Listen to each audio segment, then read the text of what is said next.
শুভাশিস চক্রবর্তী নামটি আজ মানুষের মুখে, দুঃখে সুখে পাশে থাকেন সব লড়াইয়ের সুখে। রাস্তায় নেমে কণ্ঠ তুলেছেন অন্যায়ের বিরুদ্ধে, মানুষের অধিকার চেয়েছেন শক্ত হাতে দৃঢ়ভাবে দৃপ্তে।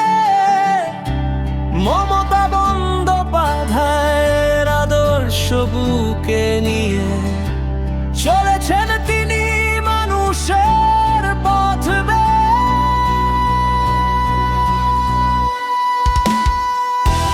জনদরদী হৃদয় তার, সবার দুঃখ নিজের মনে, অসহায়ের পাশে দাঁড়ান প্রতিটি কঠিন